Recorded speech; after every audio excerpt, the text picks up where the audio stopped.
What's up, everybody, and TNA fans? This is D Jose 101. 101 here with your Impact review for tonight, May 3rd, 2010.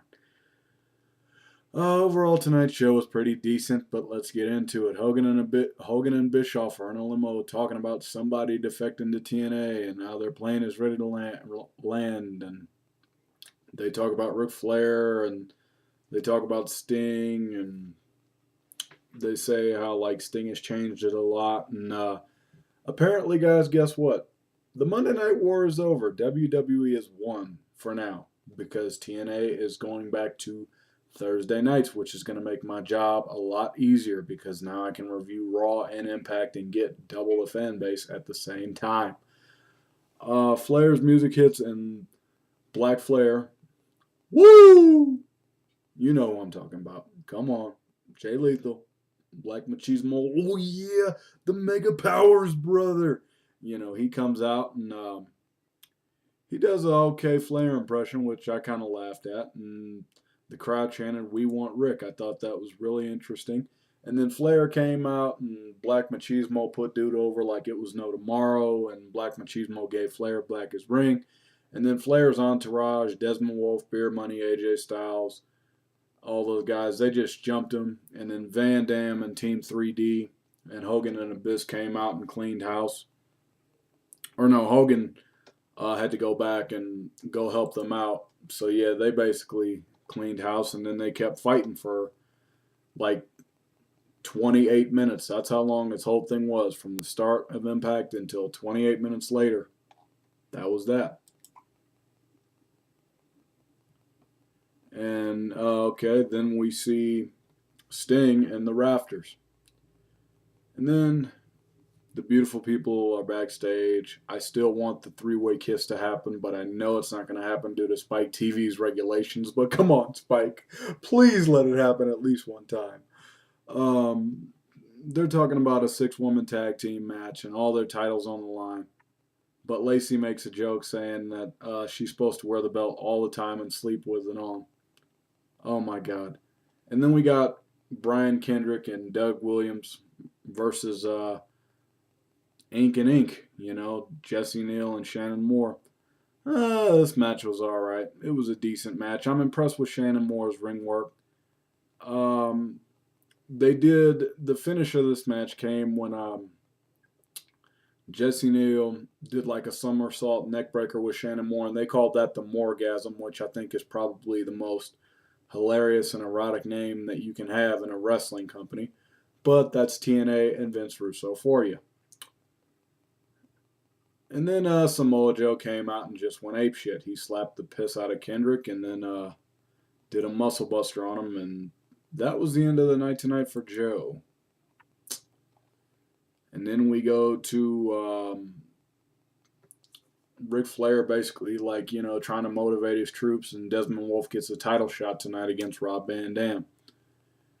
And then Hogan is sitting down saying, oh, his personal life has been in the crapper for 2 years, and he wants to figure out why Sting choked Dixie Carter a few months back. They should have already had this finished, in my humble opinion. And then Mr. Anderson, we go to pretty much the promo of the night. Mr. Anderson gets really good heat by kind of like dressing up and wearing his little Smart Mark shirt saying wrestling is real, people are fake. Pope is fighting him backstage, and then he beats the crap out of Anderson beats the crap out of Pope, and that was about it. And then Ken Anderson came out and cut this promo of being like a preacher. And then Hardy and Jeff Hardon, you know, one half of the parole violators, basically just came out and just says he's going to see you at Sacrifice, and then he stripped Anderson down to his panties. Anyway, then we get a six-person knockouts tag match thing. Sarita, Taylor Wilde, and Tara versus the Beautiful People. Tara gets a snap suplex and covers Lacey for two. And then what happens is Tara, the Beautiful People, hit Sarita with a double DDT for the win. And after the win, the Beautiful People leave the ring as Tara screams at Taylor Wilde for checking on Sarita. while checking on Sarita. And Tara is putting her career on the line at Sacrifice. Then we get a three-way dance between Motor City Machine Guns, Team 3D, and Beer Money. I don't really have much to say about this match except for the band came out and Eric Young turned heel, joining them, which the band is probably the stupidest angle in professional wrestling today.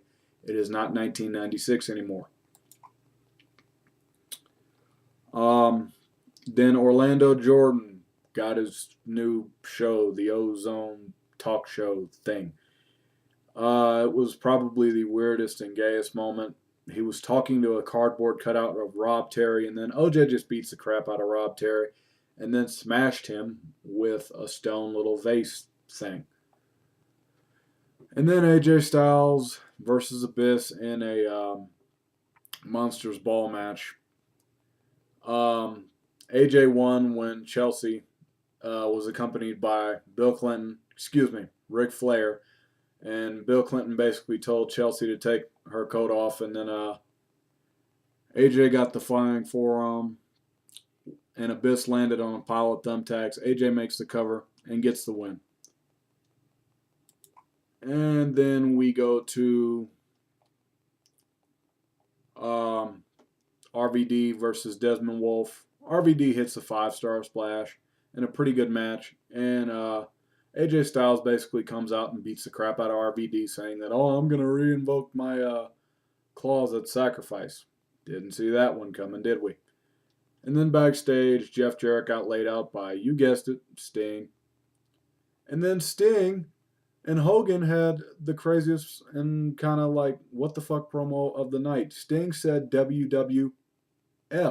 You cannot say WWF on television.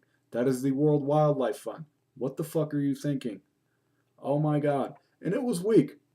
Jeff Jarrett basically came out and beat the crap out of Sting with a bat, and that's to end Impact. Overall, pretty solid show, but I really probably wouldn't recommend going out your way to see it.